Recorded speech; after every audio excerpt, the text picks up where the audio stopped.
Are you looking for more out of your life? Do you need ideas on how to start new businesses and how to move forward in your own personal life? Well, guess what? You have come to the right radio show.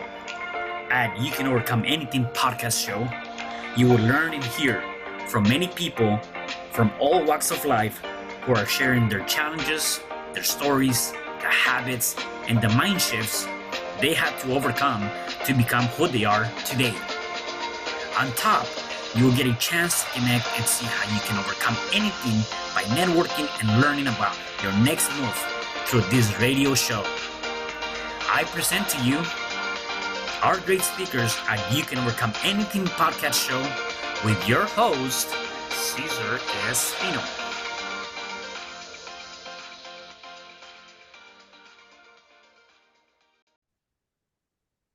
Hello there, and welcome back to another episode of You Can Overcome Anything podcast show. It is your host, Cesar Espino, and today I have a special guest. She is the founder and CEO of an advanced mind health and virtual no repeat client therapy practice, specializing in helping high-profile professionals eliminate self-sabotage thoughts, patterns, and substance habits in only 1 to 3 sessions with a 99% success rating.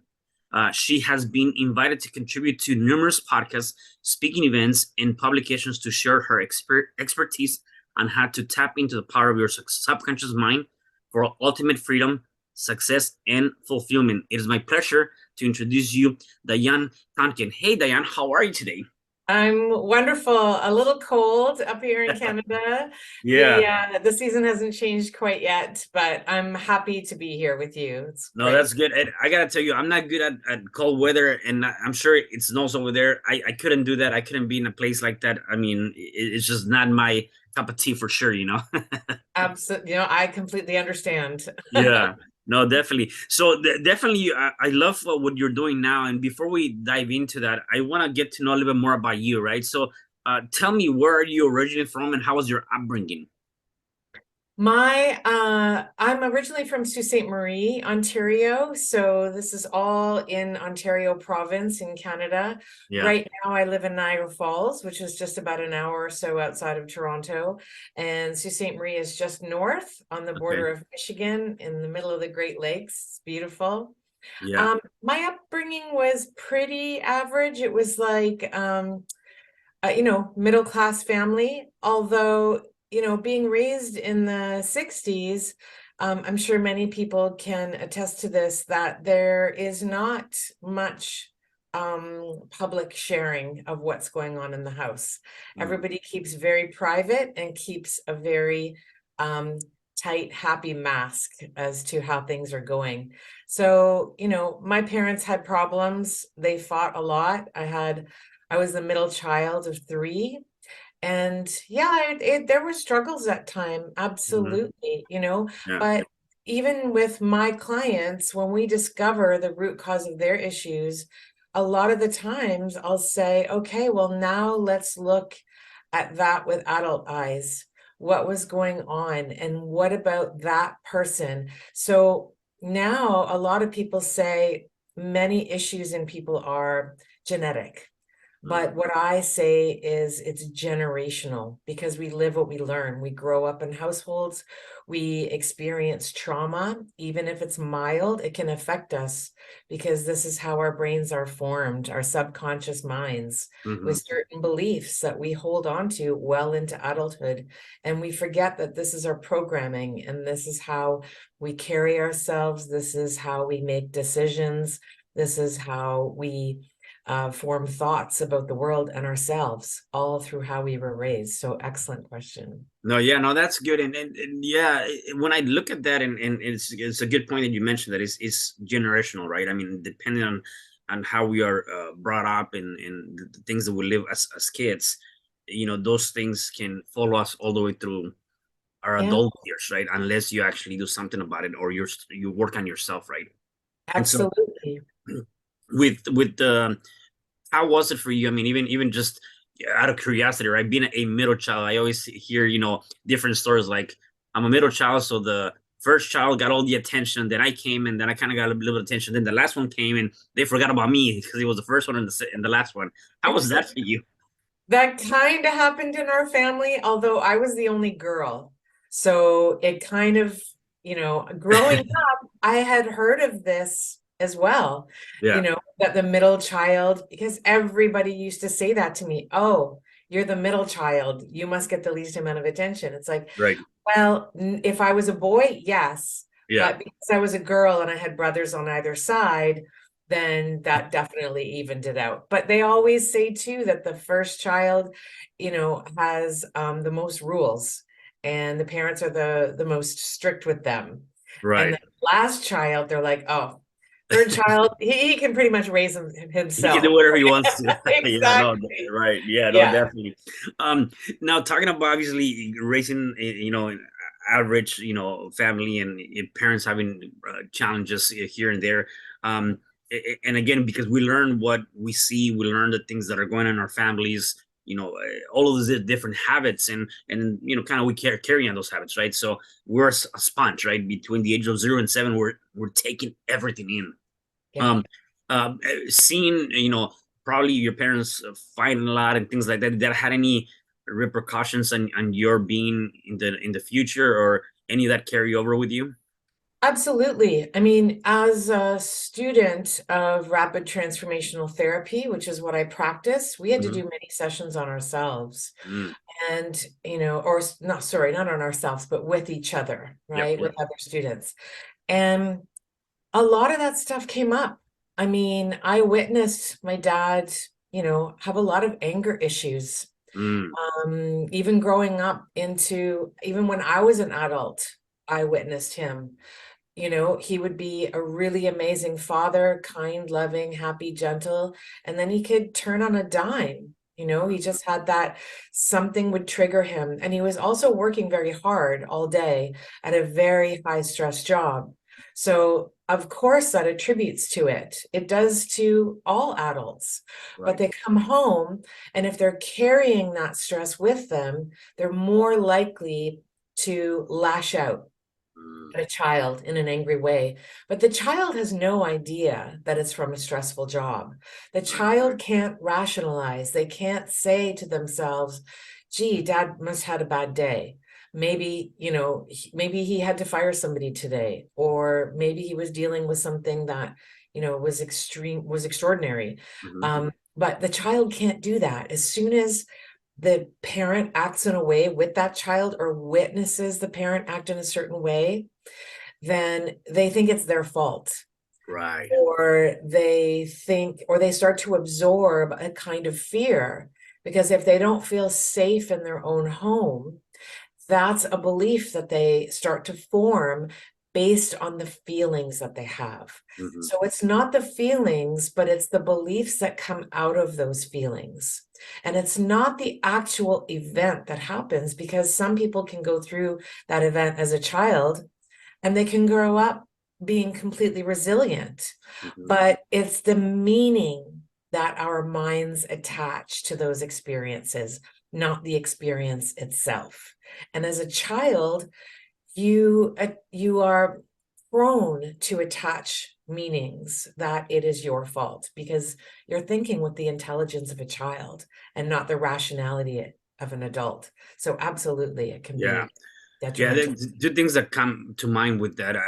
I would say, even if it's not as simple as it sounds, Mhm. obviously, we know that we as adults have so many things going on between, working relationships, personal relationships, and all these different things, different elements. And so, at any given point, as you said, we can come home and be stressful for many given reasons, right? And so, I would say, although that's not as easy to do as it is to say, we gotta think about when we come home, even if we have a stressful day, try not to slash out or have a negative connotation with our Mhm. kids, because again, going back to that idea, Yeah. the kid doesn't know any better. And so the last thing we want is, and I think this is an advice, the last thing we want is to uh, give the impression to our kids that because of we having a bad day, now they're taking the blame. Like, is it me? Does my dad or mom don't want me? I was talking to somebody the last time on a different podcast, and they were talking about how the dad didn't like to hug, her daughter. Like the person that I was interviewing was like, she was like, my dad didn't like to hug me. She was like, and she said I felt like I was dirty, like I was a dirty diaper, like nobody wanted to hug me. So again, it's those little things that the affection and the Yeah. emotion, right? Yeah. But if you do, I mean, that's completely natural to do that, to come Hmm. home and snap at your kids if you've had a very stressful day and they're running around and they're breaking rules. Of course, we're gonna, like snap or yell at them. Hmm. But then what's important is to kind of explain to them, this is what happened, this is why I Right. had behavior, and it's not that I don't love you, because what's most important is that they feel loved. All babies are born into this world with extraordinary self-belief. And somewhere along the line, we start to doubt that. Hmm. We all babies are born with the need to feel loved and safe and connected and important. And if they don't get those needs met as children, they grow up still having those needs. And they kind of, they rely on other adults to fulfill those needs. It's the reason why a lot of young women, will get into toxic relationships, because they have a need to feel loved. And any man, even if they're not good for her, that shows her kindness or love, she will latch on to. And then when he's mean to her or starts being violent or not shows his true colors, she'll say, don't leave me, right? I'll do anything to hold on to that, because we are wired for connection, Hmm. to fear rejection. And that's the evolutionary psychology of our brain, right? Because we're wired that way. Everyone is wired that way when we're born, because our brains still think we are cavemen. And this is why it compels us to connect with other people, because it thinks that in a tribal situation that raises our chance for survival. If we're alone, our brain thinks that we are in danger. So isolation is not good, which it gives us anxiety, it gives us fear, right? That something bad might happen to us. And so then we try to connect naturally. So yeah, there's all kinds of rules of the mind. That's the first one. Is it the number one job of it is to help you survive. And it does that in a couple of ways. It does that by keeping you in the familiar. And today we call it our comfort zone, right? Hmm. Because man has evolved, but our brains haven't really much. And if we understand how they work, then we also understand how much power we have over them. Hmm. So our minds keep us in the familiar and away from the unfamiliar, and it keeps us in or away from pain, and it compels us towards pleasure. Hmm. And so when we start to understand this, and we understand that the way that we reach our inner minds, which is 95 to 97% of what drives our behaviors and our actions and our decisions. So if we want our mind to support what we want rather than sabotage us, there's ways to communicate with us, because it will respond to two things. It will respond to the words you say to yourself, and also the visualizations and the mental images that you have. And our brain scientifically uses our imagination and our words as a blueprint to create that. So it's very important that how we speak to ourselves. I'm getting out of this habit as well, because I'm the first person that, if I leave my keys inside the house and I go to leave the house and I don't have my keys, it's like, oh, that was stupid, Yeah. right? Right. But your mind doesn't understand sarcasm Right. or exaggeration. It thinks, oh, okay, you want to believe that about yourself? Okay, this is how we're going to make you behave then, right? Reinforce it. We're going to make you, we're going to make you anxious when you walk into a room of business people that you want to network with. And it's like, no. So, I'll catch myself and I'll say, no, that's not really true. I'm Yeah. smart. I'm this, right? So Yeah. even learning a new tech platform or learning a new skill, I'll say to myself, I've got this. I can do this. And it Yeah. goes so much easier than if we tell ourselves the negative talk. Yeah. No, yeah, definitely. I'll comment one thing on that, and I'm gonna go back to something that I have in mind. Definitely, I believe that words do matter. I actually just did an article maybe about a month ago or maybe 2 months ago, and it was published about why words do matter, and exactly based on what you're saying. And oftentimes, we are so easy to judge ourselves and talk down to ourselves, for anything. Like you said, even in that very simple example, oh, I'm dumb, I left the keys there, or whatever the case may be. Something as simple as that. And again, unconsciously, we're not paying attention. We're doing it just, like natural. Except again, one of the things that like you mentioned, is like you got to be able to catch yourself immediately and then change it. Say, oh no, that's not what I meant. I'm also very in tune in terms of the words that I use. You're hardly gonna hear me mention any words that are negative. For instance, and that's one of the things that I was talking about on my article, is that words do matter. And so, for instance, I never have any issues or problems. I call them challenges. And the reason why I say that is because an issue or a problem is something negative that when you start thinking about that, you don't want to deal with an issue. You don't want to deal with a problem. Like I don't want to deal with that. Except when I think about a challenge, it's more on a positive side. We humans we want to complete challenges. We want to be able to be challenged to become better, right? And so even if you're simply having some financial challenge troubles or issues, I call it, I'm having some financial challenges, or Mhm. things of that nature, right? So there's certain things that I use to really understand that words do matter, right? Mhm. The question that I had, that I kind of want to go back a little bit. We're talking about the idea that um, we're getting all these things because of our generational ancestors and things of that nature, right?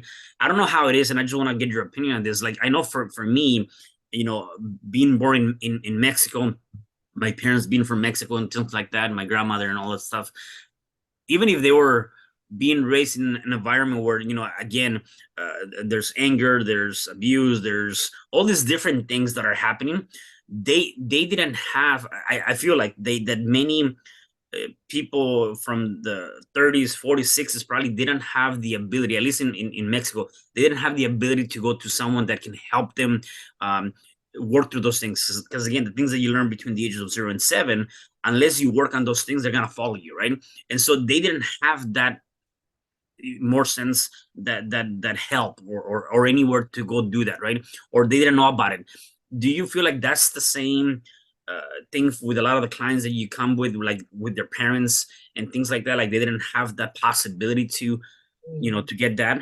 Yes, absolutely. I mean, in all cultures, even, 50, 60, 70 years ago, Yeah. everybody was struggling at some point, or many people were struggling. We had the Depression here, where my mom didn't even, speak English because she was born in Canada, but her parents came from Eastern Europe. Mm, And so she was bullied in school. Now she doesn't have very much trauma, but she does fall into that like good person, always mm, helping other people, right? Doesn't have a bad thought in her. So we fall into different kind of patterns of behaviors when we go through hardships. mhm, But absolutely. I mean, many of my clients, their parents treated them, like you said, without that love, because what I do though is make them see that their parents weren't shown love. mm, You can't really get love out of somebody that doesn't know how to show it. I was just speaking to a friend yesterday. She's a friend of a friend who's in her 70s, and she said, my mom is just passed away, but before she passed, she was like 99 when she passed. And she said, do you know, my mom has never said, I love you to me. And wow. she was trying to get her to say it. And she said, I love you, mom. I love you, mom. Okay, how about saying it back? And then her mom said, I don't know what to say. So Wow. there's a lot of pain in that for people, but when you realize it's trying to get love out of somebody that doesn't know how, it's like trying to get somebody to drive you somewhere that doesn't know how to drive. That's a good point. It's a skill. It's an absolute skill. And the thing is that again, it was so unfamiliar for her mom. And of course, her mom probably wasn't shown love because in those days it was very strict, right? I mean, and the strictness meant being tough and not showing love. And parents thought they were doing their children a favor in that way. I just saw somebody on Facebook about 6 months ago saying, okay, I need some advice. How do I toughen up my child? And I thought, oh my goodness, what are we? What is this? The Yeah, 1800s, right? It's like, you don't. If you want to make them tough, you make them confident. You make them believe in themselves. You make them realize their self-value and their self-worth. And the way we do that is by praising our children, mm, telling them that they were born good. And why are they behaving bad? Why did you do that if you're a good child? And they question their own behaviors, and then they're able to be honest about it. And so that's the way you toughen a child, is to make them confident, be able to speak their truth, yeah, which many people in this generation cannot, because they were trained to stay quiet and not show their emotions. yeah. So like you said, every generation is different, but definitely there's the same history there. Right, right, definitely. Now, there's that idea of, when I grew up, I want to do this, I want to do that. When did you get involved with this, or this is something that you wanted to do since you were, a teenager, or how did this come about? No, I remember so clearly when I was 5 thinking I wanted to be a nurse because I wanted to help people. But then I remember thinking, because I was such a sensitive child, that I remember thinking, but I can't be a nurse because that means I have to see people in pain. So that's going to hurt my heart too Yeah, much. right. So instead, I wanted to be a movie star. Yeah, yeah, Right? Because that's one of the needs of children, is to be seen and heard as they right. grow older, Yeah, right? They need to be seen and heard and feel important and feel celebrated. And if they have two working parents yeah. that, or now, I was taking a walk and I saw a family sitting in their front yard in the sun in their winter coats, right? Because it's like, oh, finally a half warm day. Yeah. And they had 3 or 4 children playing, and the both of them and their young teenager were all on their phones as the kids were playing by themselves. You see it all the time, parents with their heads down on their phones, and the child just kind of babbling, looking around, trying to find attention from somewhere else, right? Yeah, So I did not go, I was obviously not a movie star, yeah. but I did go into the arts. I did go into theater and I became a stage manager. So for years I did that. And my practice is about 3 years old now. And so when I started to move out of the arts and learn this method, I thought, okay, I'm coming full circle. Because when I went to university, it was either going to be for theater or for psychology. Hmm. So I thought, now that I've run that career, now I'm moving into my second love and passion. And this is the quickest way to do it because this method is phenomenal. It was developed by a woman who is considered one of the world's best therapists. Hmm. She was voted Britain's best therapist, Marissa Peer. And she developed this method after being a therapist for over 30 years. Wow. So I don't need a 6-year degree. I mean, psychotherapists now are still seeing clients weekly or monthly. And people come to me saying, I'm tired of going to therapy every week because it helps the symptoms, but the symptoms come back because we're not addressing where it comes from. And that's exactly what I do. Yeah, yeah, and it's kind of, and I don't want to compare because I don't know the difference, right? It's kind of like, I would say, or at least part of it, I would say, like NLP, right? So you kind of try to get to the root of the symptoms versus the surface, right? Uh, E- Yes, the method that I use Mhm. has a number of different tools. Okay. It has an upgraded version of NLP, an Okay. upgraded version of CBT, many of the tools that regular psychotherapists will use. But then in addition to that, there's at least another 5 or 6 different tools which were developed by Marissa Peer that no other therapist has access to. They Nice. work brilliantly and my clients love them. I just did a session yesterday. And the gentleman, after the end of this, he had been in therapy since, oh my God, for years. Hmm. And he said, we were having a chat after, and I posted his quote in my Facebook feed. He said, I can't believe you didn't latch on to that.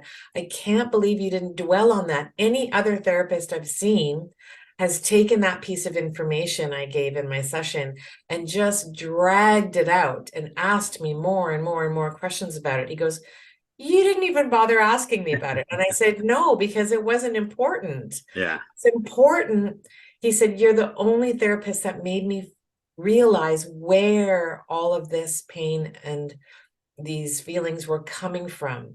Yeah. And, and he started to tear up and he said, I have no words. I'm just so grateful. And Nice. that's where the work starts, right? Because what happens, the session does the work. And then what happens is I leave my clients with a 15-minute audio and they listen to that's specific to them. It's personalized and it uses a lot of their words as to what they want. And it uses a lot of my words as to the language, how I handle their transformation. And Mm, they then listen to that audio every day for 28 days. Because yeah. how long do they say it takes to form a habit? A minimum of 21 Right. days, right? Right.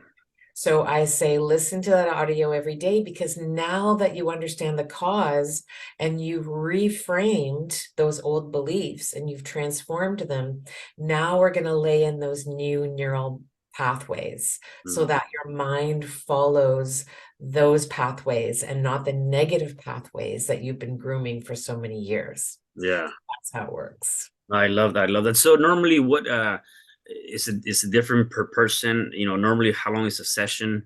I know you say you can go up to 3 sessions and then after that it's kind of like 9% you're done. Is Yeah, the session different per person? yes, to tell you the truth, Caesar, I'm trained to say 1 to 3 sessions. Hmm.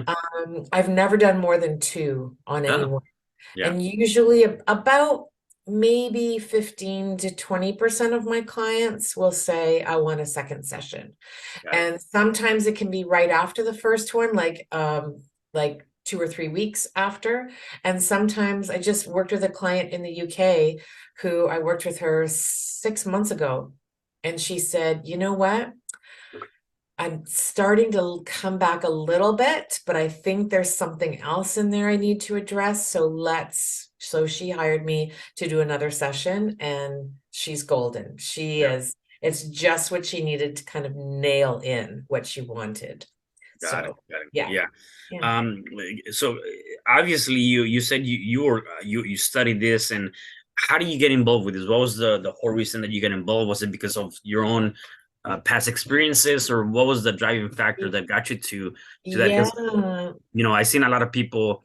I myself, I'm an NLP practitioner, and I remember when I got into it. I mean, I don't really do much coaching now, except when I got into it, it was for my own personal self-being, right? To kind of Yeah. deal with some stuff myself, and then I'm like, you know what, I can probably do this and do with other people and become a coach. And I do. I still have clients from that perspective, except the original reason was to deal with my own stuff, right?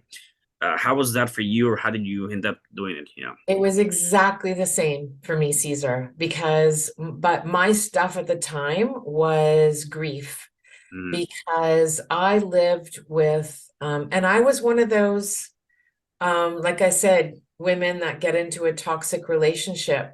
yeah. But I was right out of high school going into university, and I met a man who wasn't toxic. He was actually wonderful.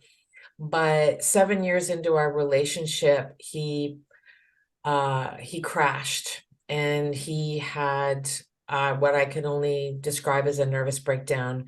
He was diagnosed with depression, which just kept getting worse. He tried all different kinds of medications Mm, and he started to self-medicate because he said it's the only thing that helped the pain. And over the next 15 years, he was in and out of rehab 3 times. It just kept getting worse. He Wow. was arrested. Yeah, which finally sort of sent him to the right program. And then he was sober for 6 years when he passed in 2013. Mm. So in the beginning, and I learned so much about mental health and addiction, Yeah. emotionally supporting him. If I didn't leave him because he didn't want to drink, right? Mm. If he would have said, I'm going to drink, I'm going to choose alcohol over you, I would have said, okay, Yeah. good luck. I'm sorry that happened. I hope you get help, but I can't have that in my life. But he chose to get help every time. He struggled so much. And I Mm. witnessed that and I helped him through that. And I coached him through that, not knowing anything, just my own heart. Right. Yeah. And once he passed, I felt this weight come off of me because I thought, oh my gosh, I was 47 or 48 at the time. And I thought, now I can actually live my life. Mhm. I can go anywhere, I can do anything. And it just felt like this freedom all of a sudden until about 3 years later, or 4 years later, even when the grief started to hit, all of a sudden the heaviness started to come back into me. And I thought, what is going on? Like, what is going on? And I thought, am I grieving? It's been years since he passed, Yeah. but I hadn't grieved. I grieved Uh, the week before he passed, because I knew he was dying and he was dying quickly from cancer. So I knew it was coming any day now. That's where I really felt the pain. But after, so yeah, I was looking for help. So I went to a talk therapy session. I spilled my guts for an hour. And I said to the therapist, I said, so I had this feeling like I could do anything and I could go anywhere and do anything I want. And she said, let me guess, you didn't. And I thought, why are you making me feel worse? I left feeling like a bag of dirt. I left feeling no better, no, without having any problem solving technique, without knowing what was going on. And so, and somebody said to me, have you ever tried hypnotherapy? mhm. And I thought, now that's something that intrigues me, because I'm an alternative person, I would say. I'm also a very concrete type of person, right? I Yeah. like proof. I like things that are proven, or at least tangible in my mind. Mhm. And so that's when I started searching it. And that's when I found RTT. And I thought, this is a gold mine. I want to do this. Mhm. So I started studying it, and through studying it, through learning how my mind worked, through learning about my past, all this is when all my trauma started coming up in my 50s. Thought, Mhm. oh my goodness. So I learned so much about myself. I've been on a journey myself, and Yeah. now I'm helping clients, and it's the best job in the world. I'm getting Yeah. to. And you know what is what's interesting is that if you really think about it, you kind of went full circle. What you were thinking about HO5 or helping people, although it's Yeah, not on the nursing side, you're still helping people, right? And you're doing yeah, that, and you're helping them heal whatever things might be going on with themselves. So you yeah, came back to that original yeah. thing you wanted to do. Yeah. And the other reason too, Caesar, is I watched my husband go through so much pain for so many years with his addiction and depression. And, he was a highly educated professional, and it was a secret. He would go to work, muster through his day, do a great job, and then come home and then just fall apart. And, I thought, what's going on here that there's no help for him? It was in the 90s. Mental illness was still a huge stigma. None of my family knew, not even my best friends knew. I Mhm. did this all by myself and with the help of Al-Anon, but I knew someday I was going to help people like him. There's no reason in this day and age for people to suffer and be in pain. I mean, Marissa Peer started this method because she said, she hated seeing her clients come back to her in so much emotional pain. And she Mm, said, if you have heart um, pain and you go to a heart specialist, he's not going to say, how does that make you feel? Come back next week and let's talk about it. He right. sent you to figure out why you have heart pain or chest pain. And Yeah. she's like, there's got to be a way to do this in the psychotherapy world. And that's why she put this program together. And now I mean, she's a superstar. She's got so many students. Her school blew up during the Nice. pandemic and the years after because she Yeah. only started teaching it, I think she started teaching it, I think globally in 2015. I know she started teaching it with a small group of people, maybe in 2013, Hmm. just to kind of, modify the Testing. Yeah. program. Yeah. Yeah. But now, I mean, now when I tell people what I do, they know, they've heard of it before. Rapid transformational therapy. They're like, I heard of that. Yeah. So it's really gaining global recognition as one of the most effective treatments available today. That's amazing. That's huge. And I always tell people that the biggest thing that we have that can make us or break us is that one thing between our ears, which is our brain and our mind. And so when you can start working through that, and you can start looking at how can I better program myself or program Yeah, the mind to be able to yeah, do what we yeah, want to do in our lives. I mean, yeah. it's huge, right? And it's really, Exactly. it's one of those things is that comes to us at no extra cost at birth, right? For sure. And it's easy to do. Like, this Right. is why I do so many podcasts, is because I say to people, it's easy to do. It's as simple as, changing your negative self-talk. That's one thing that you can start with, Yeah. right? Or when you feel an emotion, know that emotions are just chemical reactions caused by our minds. And so when you feel an emotion come to you, and remember, your subconscious mind is 97% of your thinking, 95 to 97.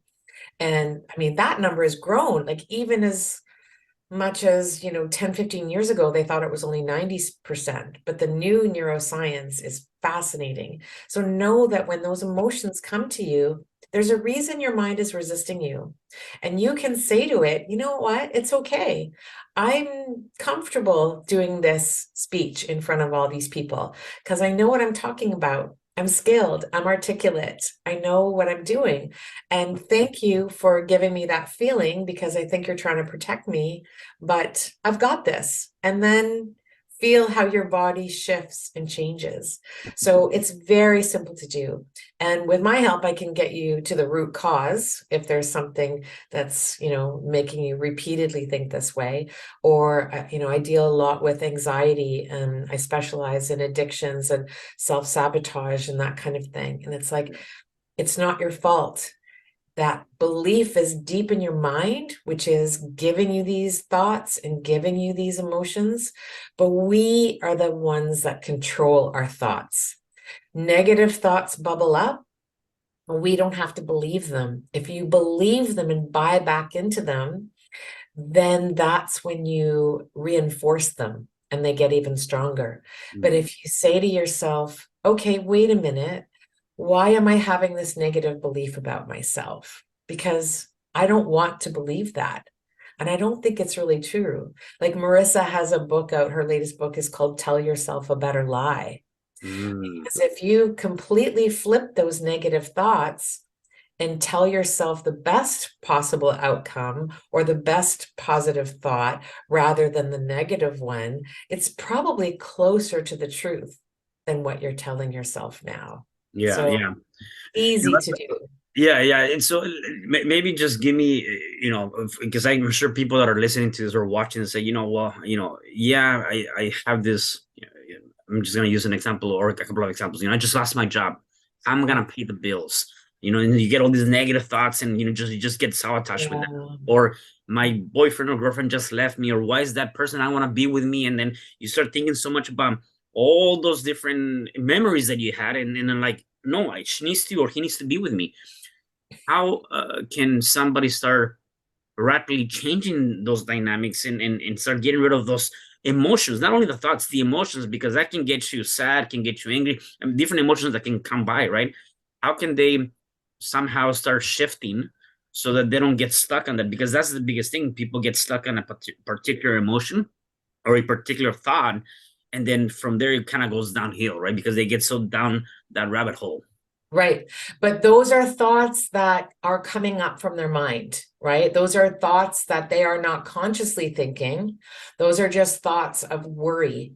And the first thing to do is understand that your mind is telling you that for a reason, right? You are programmed to fear certain things. And if you think that not having money is going to be detrimental to your health, to your well-being and everything, that's survival, right? And what is the mind's number one job is to Right. make sure that you stay alive. Mhm. So your mind is giving you that fear so that you will solve that problem. But if you say to yourself, you know what? I can figure this out. I'm smart. I've been in with challenges before, as you say, call it Mhm. a challenge. Right. I can figure it out. I'm an adult. I have skills. And all I have to do is stop worrying and sit down and think about it and make a plan, right? And believe in yourself, because our thoughts, our negative thoughts, are not thoughts we want. Those are bubbling up from our subconscious mind. But the only thing we can control are our thoughts. We can't control other people. We can't control any circumstances, anything around us. The only thing we can control are our thoughts. And our thoughts scientifically create our feelings. And our feelings create our actions. And our actions create our life. So it all starts with your thoughts. So when those fears come bubbling up, when those emotions come to us to tell us a story. So when emotions come to you, like intrusive emotions or unwanted emotions, don't identify with them. Be curious about them. I always say, be curious. Like you said, be curious about a problem or an issue or a challenge. Don't let it beat you down. Don't let your thoughts beat you down. Say, why is that emotion coming to me? Okay, it's coming to me because it's telling me I better make a plan, right? To do something to fix this or to solve this. And as soon as you say, okay, I know what I need to do now, that emotion will go away because it's told the story. But when you say to yourself, if you feel down and you say to yourself, I am sad, your mind buys back into that. But if you say to yourself, I feel sad, why am I feeling sad? And you start to be curious and start to be your own detective and really think through, where is this sadness coming from? Is it something I want to feel? Is it something I want to believe about myself? No, no, definitely not. So then you start to flip the thoughts. A lot of women think, even beautiful women think they're ugly. Hmm. How could anybody love me? Right. Look at me, right? But no baby gets pushed down the street and says, "Oh my God, my legs are so fat. Don't, I'm hideous. Don't look at me," right? Right. These are all thoughts and beliefs and feelings that we learn. So what I say is, look at in the mirror every day. And when I first started doing this, when I started learning RTT, it was so uncomfortable Right. because it's unfamiliar, right? And don't forget, our mind will keep us in the familiar and away from the unfamiliar. And all you have to do is make the unfamiliar familiar. And then it becomes part of your comfort zone Right. rather than on the outside of it. So look in the mirror every morning and say, hey, gorgeous, right? When Mary J. Blige came out with that song, was it her? Good Morning Gorgeous? I Yeah, I think. think so. Yeah. Yeah, when she came out with that song, I was like, yes, now millions of young women are going to do this and start to Right. feel better about themselves, Right. because it's just a matter of making it familiar. Because the more you say that and look in the mirror and say that, the more you're going to see your beauty, right? Yeah. I Yeah. mean, the more you're going to see that your body is just a wrapping. you're going to start to see your soul and your kindness and what a good person you really are. Yeah, So no, that's huge. No, I love that.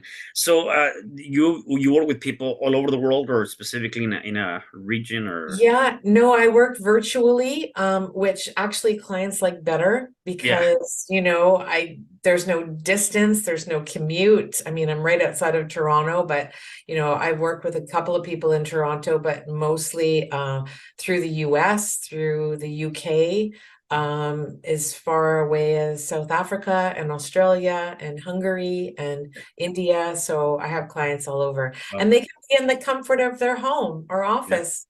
yeah, They're in their pajamas in their favorite comfy chair and they have got their cat on their lap, yeah, or, yeah. That's it. sometimes I'll see the cat walk across. So it's comfortable for them. So yeah. That's good. That's good. So, where can people find you if they wanted to connect with you, learn more about your sessions, and hopefully work with you? Yeah, absolutely. My company again is Advanced Mind Health, and that's advancedmindhealth.ca because I'm in Canada. Yeah. And if you go to my website, you can book a free 30-minute consultation just to learn more or tell me about yourself or ask questions. And I'm always happy to tell people more about what I do and Yeah. more about how they can empower themselves as well. Okay, no, I love it. I love that. I just have a couple more questions for you. Sure. Obviously, you've worked a lot on yourself. You've done a lot of great things, and I love this. I get fascinated by just even having this type of conversations, because I can definitely relate to that. I'm curious though to know, do you have any daily habits that you do on a day-to-day basis to kind of keep you on a positive state of mind and Mm. moving? Yeah, absolutely. I do a very short meditation first thing in the morning and at night. So when I wake up in the morning, before I even open my eyes, I'll just kind of connect my mind and my heart and my body, and I will direct them to thoughts of gratitude. I will think about all the good things that I have in my life, everything that I'm thankful for. And sometimes I'll do an ask. Mhm. And it's crazy, but the more grateful you are, the more those things will come into your life, the opportunities, because you forget people are so used to giving, giving, giving, giving, and it feels uncomfortable to receive. Mhm. But when you know you're worthy of receiving because you were born worthy, then you can start to ask the universe for things too. But yeah, I just connect Okay. to my spirit team and the universe connect parts of me. And I do the same thing at night just before I go to sleep. How long So, is that practice normally? 5 minutes, 10 minutes? oh, I don't even know. Sometimes it's 2 minutes, Okay. Okay, yeah. So it's just but a matter of just doing that yeah, it's a practice. matter of just feeling it and just kind of, raising your vibration Yeah. to, get excited about your day. And I highly recommend it. And do that before rolling over and grabbing your phone because people Yeah. do that before they even turn the light on, Yeah. Yeah. Yeah. No, for sure. I love that. Yeah, Yeah. Yeah. connect with yourself first. Yeah, and I love that. I mean, I definitely believe that we all need to figure out what will be something, some sort of habits that we can do daily, because I do believe that we are so consumed by technology and by the phone and all these things, and if you go to that immediately, then you kind of forget about yourself, right? Again, connecting to yourself. The last question I have for you is: you're already giving us a lot of great tips for the people that are listening to us and are watching us. If they are going through any challenge, whatever challenge that might be, what is one thing that they can start doing to start overcoming that challenge? Yeah, well, like I said, the number one thing is to talk to themselves differently Mm, because the mind learns by repetition and by the words we use and the visualizations. So if we can picture what we want, be grateful for what we have, and imagine what we want and use words and look at their situation realistically rather than emotionally. If you say, what is really going on here? And what power do I have? Because when we grow up as children without power or options, sometimes we still hold on to those beliefs that we don't have power or options, but every single person on this planet has power and options. yeah, I love that. I love that. Well, Diane, thank you again. I mean, definitely, this was such a great interview. Is there anything else that you would like to share before I let you go? Yeah, well, the main message I like to get across to people is any time that you are struggling or whatever you are struggling with, I want you to know it's not your fault. Even addictions, people say, I wake up and I feel guilt and remorse and shame, and then they beat themselves up. And it's like, it's not your fault. There's no reason to take anything, any of your behaviors out on yourself. Because if you are acting in a way that you don't want to, that is reversible. I can reverse engineer that. You can reverse engineer that. And there's no reason to beat yourself up because your mind is listening. And when you tell yourself those things, those beliefs get stronger and deeper. And that's not what you want. So. Yeah. Awesome. Well, thank you again for being here on the show. Really appreciate all the insight and all of the things you have shared with us today. And for the rest of you guys, do me a favor. Please make sure you share this podcast because definitely somebody needs to hear this message. And I will see you guys at the next episode of You Can Overcome Anything podcast show. Thank you. Hi, I'm Cesar Espino, real estate investor, business coach, and consultant, and author of the book, You Can Overcome Anything, Even When the World Says No. My number is 424-501-6046. In my book, I talk about making the necessary changes to shift your mind for prosperity and certainty. Pick up your copy at Amazon. I also love helping families with their real estate and can purchase your house fast and all cash. Follow me on Instagram, Facebook, and LinkedIn. My number is 424-501-6046. Thank you for having me today. I am so glad you've tuned into this podcast. You can find me at your favorite podcast platform where you can like, subscribe, comment, and share. And to learn more about myself, my services, you can find me at www.cesarrespino.com, or you can also find me at your social media. Thanks for joining me, and I am looking forward to having you at the next episode. And know you truly can overcome anything.